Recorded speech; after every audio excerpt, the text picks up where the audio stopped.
So it's going to be an interesting few days at the Torque Factory. We're preparing one of our cars to race at a shift sector event, which is like a half-mile drag race.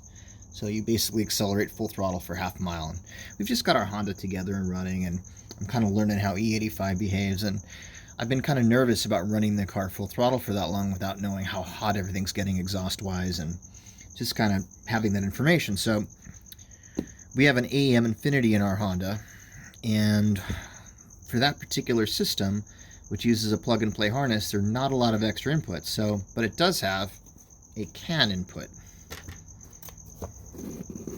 And AEM makes this super slick little device, a CAN device, where we can add up to 8 thermocouples through the CAN channel and not take up any other of the inputs. So we got ourselves one of these. Thanks, AEM. And this is what comes in this little box. And this is just a little bit of magic, I think. What else do we have here? What is this? Oh yeah, it's the switch. There we go, temperature sensors. Look at that. Start at the bottom. So it comes with extension harnesses. And I guess you can cut these down or bunch them up however you want, lengthwise.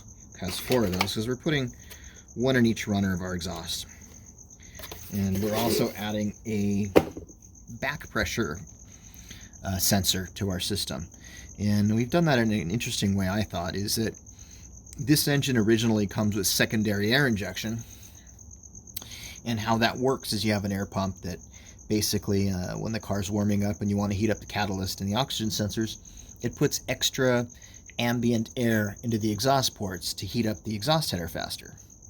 Well, we're obviously not using that anymore on our standalone equipped basically race car. So I've hijacked that connection there with a plate, a threaded plate, and we've added a pressure sensor to it. So that'll tell us the pressure between the turbo and the engine, and that'll help us map out kind of where we are with the turbo. If we have excessive back pressure, maybe our exhaust is restrictive. I'd find that hard to believe with a 4-inch exhaust, but we have to validate and check it. So back pressure, exhaust gas temperature. Me as a data nerd, I love the opportunity to run a car that hard and see exactly what it's doing, and then be able to go back and make little tweaks and adjustments and changes to either improve it or make it more reliable or just understand how to make it work the best. That's infinitely satisfying to me. Whereas Brent loves to drive. He loves to just go out there and just, beat the crap out of it and have a good time with it. I'm happy he's so enthusiastic, and challenging for me to keep in one piece sometimes, but Brent's an animal. Anyway, so these are the extension harnesses, and we have 4 of these guys. These are the thermocouples that go into the exhaust manifold. Now, when we ordered our exhaust manifold, we got it from Full Race, which is a beautiful piece. We had them put the 8th NPT bungs, so we'll be able to thread these directly in, and we'll have to set the height, like how long these protrude into the header. They all have to match. So we have 4 of these as well.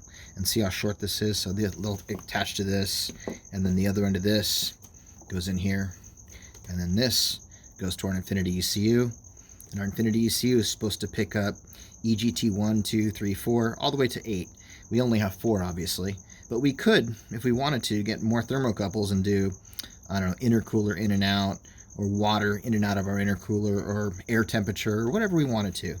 We could add up to a total of 8 with this one device.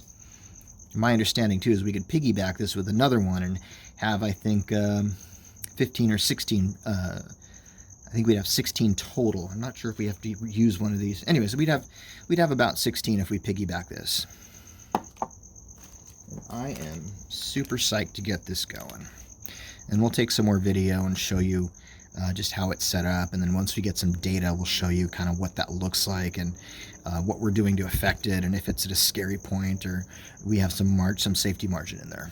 Anyways, thanks for watching. This is JB. Talk to you later.